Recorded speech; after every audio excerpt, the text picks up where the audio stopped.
Episode 42. பார்வை ஒன்றே போதுமே மிஸ்டர் அண்ட் மிஸ் கதைக்களத்துக்குள் போகலாமா? வாருங்கள். என்னம்மா சொல்றீங்க என்றான் பரத். ஆமா தம்பி, எனக்கு பையனே கிடையாது, இருந்தா தானே நான் சொல்லுங்க.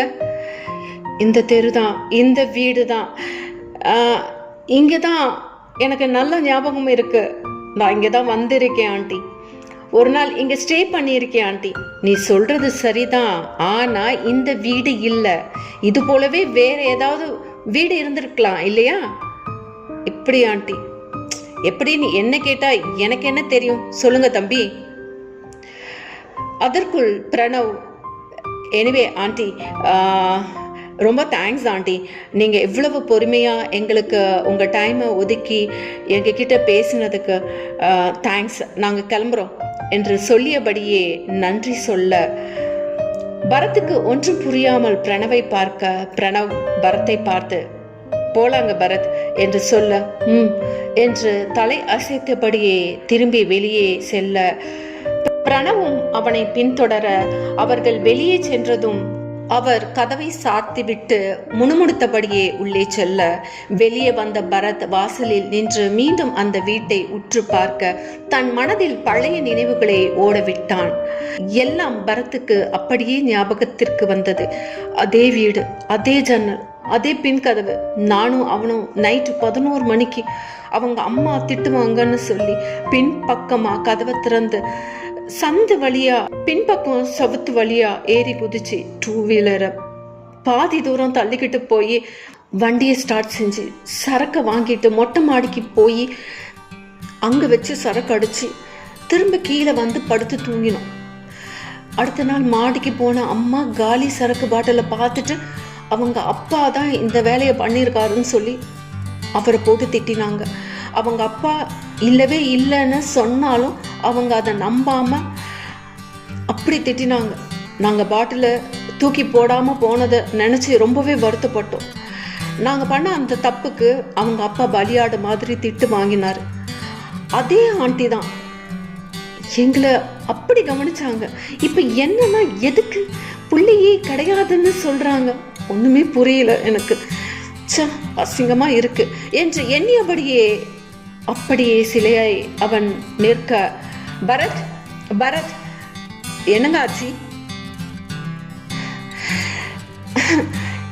இல்லை, ஒன்றும் இல்லை. ஃபீல் பண்ணாதீங்க, வாங்க போகலாம்.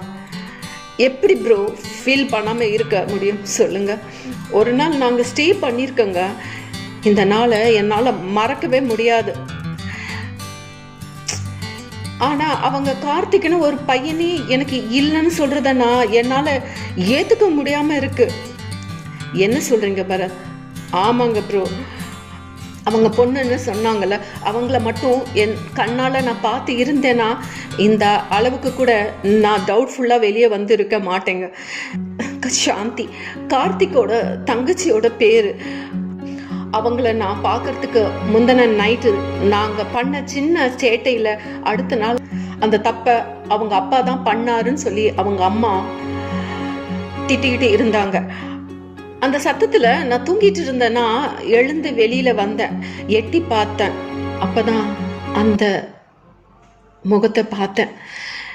பின்னி முடிச்ச நீளமான முடி, மஞ்சள் நிற தோற்றம். காலையிலேயே காஃபியும் கையுமா சோஃபாவில் மகாராணி போல பாவாடை சட்டையில் நல்லா கம்பீரமாக உட்காந்துக்கிட்டு அவங்க அப்பாவை அவங்க அம்மா திட்டுறதை பார்த்துக்கிட்டு லேசாக சிரிச்சுக்கிட்டு காஃபி அந்த சின்ன சிறு உதட்டில் அந்த கப்போட விளிம்புல பட்டு காஃபியை குடிச்சு அழகு இருக்கே. பல கவிதைகள் புரண்டு ஓடிச்சு என்னோட மனசுல. அத்தனை அழகு சின்ன சிறு கப்பில் நுரை தள்ள சுட சுட ஆவி பறக்க தேநீரை நிரப்பியே ஒய்யாரமாய் உன் பஞ்சு போன்ற உடலை மற்றொரு பஞ்சியில் புகுத்தியே தளைய கட்டிய மஞ்சள் வண்ண பாவாடையை இழுத்து உன் பாதத்தின் சுண்டு விரல்களும் வெளியே காட்டாது இருக்க இழுத்து மறைத்து மூடிய அழகிய செவ்வண்ண பூமொட்டே, உன் இதழ் தொட்டு நீ தேநீர் உரிய உன் அழகால் என் இதயத்தையும் ஏனடி சேர்த்தே உரிகின்றாய். உன்னை பார்த்ததும் ஆண்கள் எல்லாம் பைத்தியமாக்கும் வித்தையை எங்கு கற்றாய்? உன்னை பார்க்க என் கண்கள் செய்த புண்ணியம்தான் என்ன? உன் பேர் அறிவேனோ? பாரதியின் புதுமை பெண் போல் கம்பீரமாய் ஒய்யாரமாய் தோற்றமளிக்கும் பராசக்தியே, உன் பெயர் என்னவோ? பெயர் சொல்ல என் உதடுகள் ஏங்கி தவிக்கதடி. ஒரு முறை ஒரே ஒரு முறை உன் பெயரை சொல்லிவிடு, என் கண்கள் காத்து நிற்கின்றன.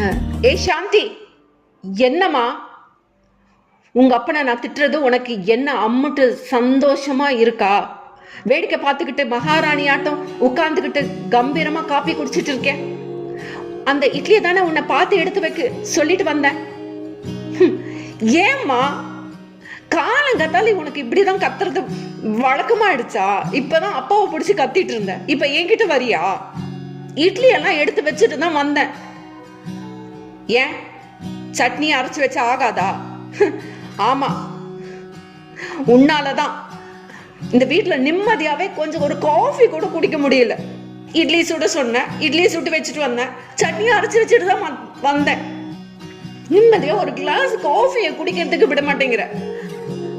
உன் புருஷனை திட்டுறதுன்னா திட்டு, அதை விட்டுட்டு எதுக்கு என்கிட்ட வர? நான் என்ன பண்ணேன்? ஏண்டி உனக்கு ஒரு வார்த்தை கேட்டது உனக்கு அவ்வளவு கோவமா? என்ன வார்த்தை கேட்ட? நான் செய்யலன்னா பரவாயில்ல, செஞ்சு வச்சுட்டு தானே ஒரு கிளாஸ் காஃபி தானே குடிக்க வந்தேன், அது உனக்கு பொறுக்கலையா? போங்க, நீங்க பண்ற தப்பெல்லாம் நான் எதுவும் கேட்க கூடாது, அப்படிதானே? ஆமா, நீ மட்டும் தப்பு பண்றது இல்லப்பா, எடுத்ததுக்கெல்லாம் திட்ட வேண்டியது. அதே அவனை ஏதாவது கேக்குறியா? அவனை மட்டும் எதுவும் கேட்காத, உன் புள்ள வரைக்கும் உனக்கு அவ்வளவு ஒஸ்தி. அவன் என்ன செஞ்சாலும் எதுவும் கேட்கறது இல்ல, ஆனா என்ன பார்த்த வரைக்கும் உனக்கு அவ்வளவு இலக்காரமா இருக்கு. நான் போறேன் என்று சொல்லியபடியே திரும்பியவள் சற்றே மேலே பார்க்க பரத் டக்கென்று தன்னை மறைத்துக் கொள்ள சாந்தி. இதன் தொடர்ச்சி அடுத்த எபிசோடில் பார்க்கலாம். அதுவரை உங்களிடமிருந்து விடைபெறுவது உங்கள் அன்பு உதயஸ்ரீ. நன்றி, வணக்கம்.